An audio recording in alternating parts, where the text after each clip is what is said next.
Our first speaker is the Executive Director of Tomaquag Museum and an adjunct professor at University of Rhode Island. She shares her cultural knowledge and traditional arts learned through her family with the public through museum programs. She works tirelessly to empower Native youth and to educate the public on Native history, culture, the environment, and the arts. She serves on the board of the Rhode Island State Council on the Arts and on various other boards, including the Pell Center's Story in the Public Square. Under her leadership, Tomaquag Museum has received the Institute of Museum and Library Services National Medal. Please welcome Loren M. Spears. Asui Quaiapen, Natasuis Makasini Pashao at Narragansett, Natasuis Loren Spears at Englisha, Ni Narragansett, Nahantek, Kanupiam Aki at Narragansett. And so to you, hello. As you heard, my name is Loren Spears. My traditional name is Makasini Pashao. Thank you for inviting me here, and welcome to the lands of the Narragansett people in which you are standing on. And so, yes, thank you. We always need to remember that as we're driving around and we get caught up in the 21st century, but we forget whose homeland this is. And so that's very important to us. I wanted to share that we have a long legacy of strong women in the Narragansett community. As matrilineal people, women had equality and were respected in a high way. And so I think that I'm really going to share with you how I respect all the women in our community and how they led us to be who we are today. Because without them, I wouldn't be a leader in my community and in the Rhode Island community. So there starts with historical figures like Quaiapen and Weunquesh, who were historic leaders that when European contact came here, they were floored by the fact that there were women leaders and warriors and hunters and people that had power within the community that were women. Unfortunately, they immediately subjugated the women and only would talk with the men for political business and negotiations. So our matriarchal society was built on equity and respect. And for myself personally, I come from a long line of strong women that have done what I am doing today with all of you in rising up against oppression. And they continue to do so throughout their lives and have been role models to me. My own grandmother was the head chef and founder of Crest Indian restaurant back in the 1950s, when it was unheard of really for Indigenous women to do this kind of thing. She started something in a very rural place and everyone told her she couldn't, and it became world renowned. And not only did she do all of that, but while she was doing that, she was teaching all the public about Indigenous culture through cuisine and making sure that we were not erased off of this space that is our homeland.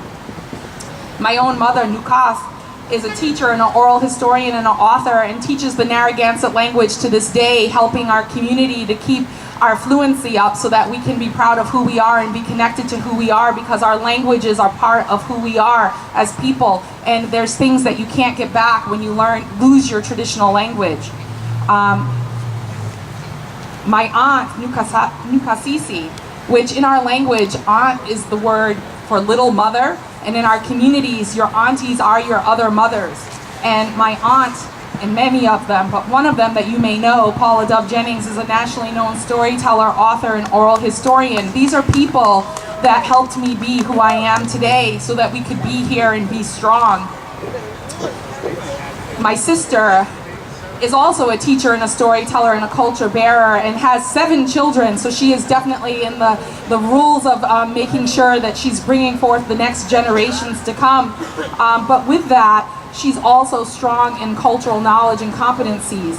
But there's also a Tomaquag, all of you, our friends and our sisters, in this unity of coming together and standing up against the oppressive nature that keeps coming back to us. We keep hoping that we're going to get past this point and we're not going to have to fight so hard. But as an Indigenous person and a person of South County and as a person of color and a person that's a woman, I feel like all we're doing these days is coming to rallies and saying a few words and trying to get people together and writing letters to our delegation and trying to be strong. I do have faith that we will get past this point, and we will get to a place where love will be love and we'll all respect each other. But I would like to also wrap to the community of women in our community that have brought me to this place. People like Alberta Wilcox, who's a tribal elder in her 90s that served as a nurse during World War II. We have women warriors, women that have been serving in all arms of the armed forces. And LSC Ktau, who since has passed and gone to the sky world, who was the tribal ethno-historian and traditional artist and author and culture bearer. And I just want to bring these people to this place because these are women in my life and in my world that have brought me to this place, and without the women in our lives we wouldn't be here, not one of us. So we need the women, and we need to respect women and support women and uplift women. Thinking about Ella, I have a song for you. It's called Unaweekan, and it means we dwell here. And you know, in a traditional way of thinking, we literally mean our ancestors are in this ground, but this is the 21st century, and your ancestors are also in this ground and in this place and in the story that is now Rhode Island. So, Unaweekan.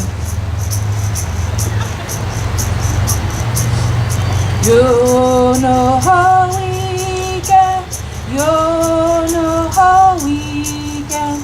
Unaweekan, way Unaweekan notes. Way ha, way ha, way way way ha, way ha, way ha, way way ha. Unaweekan, Unaweekan, way Unaweekan. Way ha, way ha, way way ha, way ha, way ha, way way ha. Unaweekan, Unaweekan, way Unaweekan. Way ha, way ha, way way ha, way ha, way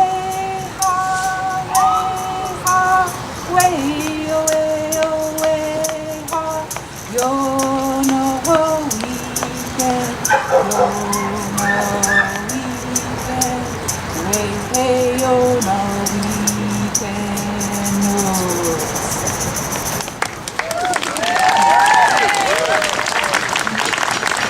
Gosh, thank you. And Akine, peace.